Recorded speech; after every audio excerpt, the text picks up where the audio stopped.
Hi, welcome to Sefaria's training course for educators. I'm Sarah Wachenfeld, Sefaria's Director of Education. In this session, you'll learn how to create an account and establish a presence on Sefaria. You'll get a brief tour of the site and discover how to use our textual connections to find new sources and move from one text to another. Finally, you'll learn how to complete an assignment on Sefaria so that you can submit what you create. To get started, please make sure that you're logged into Sefaria. When you're logged in, you'll see this small icon in the upper right-hand corner of the screen. Click on your icon, and your account page will appear. Let's start by creating a profile so that you can be a part of the Sefaria community. Here's my profile, and I encourage you to share as much information as possible.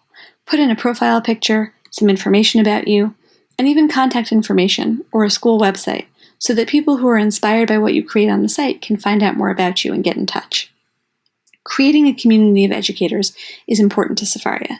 We want you to be able to share materials and to discover and learn from materials that are created by others as well. More on that in a later lesson.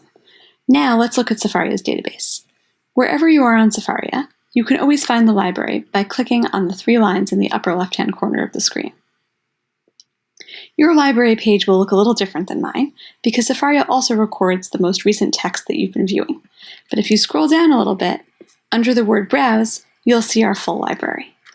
Sefaria intends to house 95% of the texts that 95% of the people study 95% of the time, and we're constantly adding texts. Later on in the course, we'll talk about how to request texts and translations if Sefaria doesn't have everything that you need. For now, look through our categories, which you can see all of by clicking on the word More.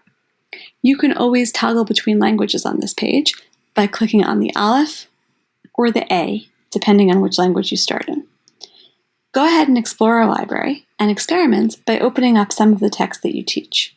For example, I teach Sefer Shemot, the book of Exodus, so I'm going to open up to a section of that text, and I'll do that by clicking on the word Tanakh, which opens up to all the books of Tanakh. And then I'll click on Exodus, which will open up the book of Exodus. In this case, Sefaria opened up the first chapter because that's what I was reading most recently. If I want to navigate to a different chapter, in addition to scrolling, I can click on this small arrow at the top of the screen, and Sefaria will take me to the table of contents for that text. As you can see, there's some information about the text, information about the version that I'm using, and different ways of viewing the table of contents. At the bottom, you also have more version information and the ability to download a version of the text onto your computer if you'd like to. I'm going to select Chapter 20, and I'm going to go into the Hebrew-English mode for this text. This panel at the top, when you click on the Aleph A, will give you the option for font size, for the layout, for which languages, and for vocalization. So now that I've located the text that I want to use, I can do research, or encourage my students to do so, by clicking on the verse that I'm interested in. In this case, I'm going to scroll down till I get to the commandment about keeping Shabbat. Remember the Sabbath day and keep it holy. And I'm going to do research on this verse. Click on the verse, and the side panel opens up on the right. Depending on your facility with text or your students' tech skills, they or you may not be able to read and understand everything here. That's fine. Think of this experience as similar to Googling an idea. Not all the results are useful to you, but some are.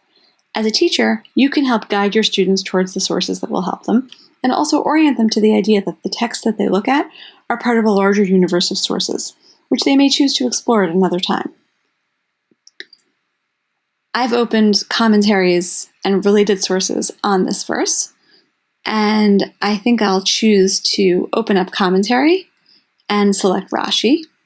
Rashi's commentary will then open in this right-hand panel. If I'd like to know more about this Rashi, if I'd like to deepen my research and go further, I can click on the Rashi itself to open it in full.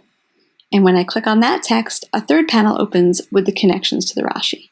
And so on and so forth. I can continue to click and to get one text after another that's connected to the previous text. Sefaria will keep showing me new sources as long as I keep clicking. And again, the language controls remain in this corner, so you can always choose to see the text in whichever language you choose.